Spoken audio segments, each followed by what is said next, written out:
I saw it in my time as Attorney General in Missouri, where we had a Soros-funded prosecutor who refused to prosecute crime. And police officers, many retired early. Fewer came into the ranks to protect and serve. And so you're coming at an important time. I think President Trump, like he has with the military, has inspired the men and women on the front lines to serve. You're helping, I think, restore that with your focus on violent crime, your focus on fraud. I heard one of my colleagues say that this is the most troubled Department of Justice in history. I happen to live through the previous administration, where you had a Department of Justice completely weaponized against political opponents. They tried to throw their chief political opponent in jail, ruin his family's lives. You were his lawyer to see some of that, and I was with you in a courtroom in New York to witness that defense in one of those cases. Were aimed against Catholics in this country who happen to attend a traditional Catholic Latin Mass, went after parents under the Patriot Act for showing up to school board meetings to object to critical race theory or the masking of their kids. We lived through Jack Smith, and the chairman has just revealed new revelations, of course, that he was reading text messages. By the way, Jack Smith testified under oath he didn't do that. He testified that they just had the phone logs. We know that's not true now. Jack Smith should be subject to prosecution for lying to Congress. So this weaponization, let's draw a distinction. Fraud takedown, you secured 6 fraud convictions involving more than $1.1 billion in less than 3 weeks. Cleared the backlog of immigration cases, allowing for deportations, more deportations. You filed a historic number of denaturalization cases. You secured major anti-DEI wins against IBM and PayPal. You ended the EEOC's racist disparate impact regime. You secured 450 years of prison time for Antifa members involved in the terrorist attacks against ICE. You prosecuted the Southern Poverty Law Center for secretly funneling millions of dollars to the KKK and neo-Nazis. That's a hell of a record in 100 days. But more work continues. I want to talk about a few things that I'd like to, and I'm going to allow you to answer, to focus on. First, I think we have to break this sanctuary city scam, the system. To the people watching or listening at home, what is a sanctuary jurisdiction? Here's what it means. It means that if you are a criminal child rapist and you're here illegally and you've been released from prison, they will not tell federal immigration authorities that that person is being released. They would rather have that individual, that monster, released into the community than be deported. That's how sick this regime is. And so we were able to secure in the ICE funding, I was able to secure in the ICE funding $350 million to clean up this mess, to allow ICE in those sanctuary jurisdictions to actually carry out those deportations. Sanctuary cities be damned. Will you use every tool that you have in your toolbox to go after these sanctuary jurisdictions? I mean, absolutely. You just hit the nail on the head when you described one example, but there are thousands of examples of our law enforcement agents being put at risk because instead of going into a jail to arrest somebody or take somebody who's here illegally, even with a final order of deportation, that individual gets released in the community, and it puts everybody in the community at risk. It puts law enforcement at risk. It's not consistent with the law. And so, yes, I definitely pledge to you that we will do everything that we can at the department to combat that. The second one is to crush the machinery that converts illegal conduct into political power for the left.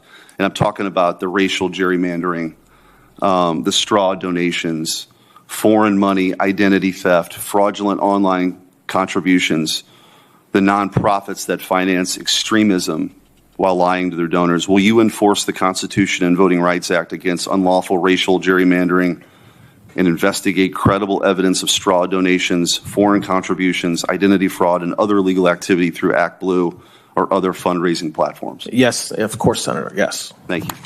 Third, protect free speech from the new censorship machine. Search engines determine what information Americans find. We're more and more reliant on these things. App stores determine which platforms can reach the public. AI systems increasingly determine which claims are treated as true, false, respectable, extreme, or beyond discussion. Will you enforce a zero-tolerance policy for federal officials who pressure technology companies to suppress lawful speech and work with Congress to expose communications between federal agencies and the companies controlling search, social media, app distribution, and AI? Absolutely. Yes, Senator. Thank you. I want to just give, for the 2.5 minutes I have left with my time, I guess give you an opportunity. You saw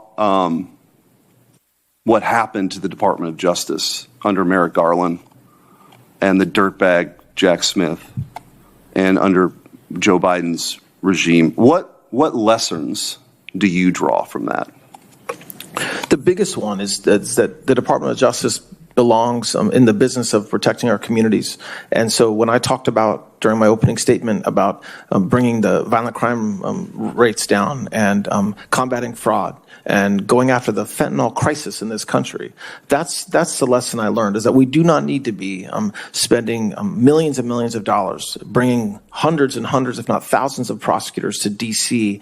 To go after literally an entire administration. Yes, the president, yes, his family, but also anybody that knew him, anybody that worked with him. His gardener at Mar-a-Lago was targeted. We should not be doing that. We should be arresting bad guys. We should be, and that's what we're doing. So we're empowering assistant U.S. attorneys around the country, FBI, ATF, marshals, DEA, HSI agents, to go out and make communities safe. And in my mind, when it comes to the federal government, that's combating drug dealing, combating illegal immigration, narco-terrorism, using our HSTF task forces, and above all, and just as importantly, is fraud and bringing money that is stolen from the American taxpayer and getting it back and putting the guys responsible in prison. That's what I've learned, is that we can just go out and do our jobs, and we can do it. There'll be noise in D.C. Like I said, we prosecuted nearly 100,000 informations and indictments since January 20th. We're talking about 3 or 4. And that's the message that I take to prosecutors around the country. Thank you. And I also want to thank you early on with this administration in Kansas City, but specifically in St. Louis, working with the department, Kash Patel, others. St. Louis got the largest infusion of permanent FBI agents anywhere in the country, and they're helping clean up the streets. People feel safer. It's a great American turnaround as relates to crime. Those numbers hopefully will continue, and I look forward to working with you on those efforts as well. Thank you. We will. Thank you, Thanks. Senator.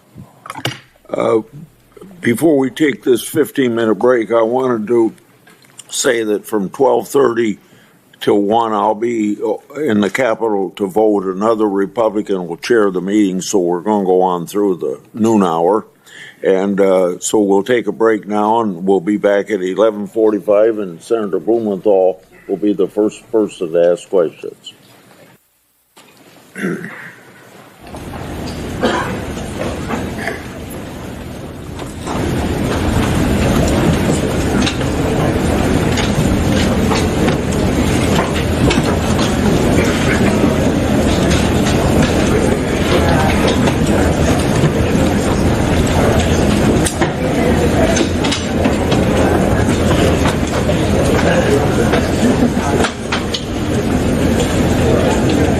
I know.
Hmm.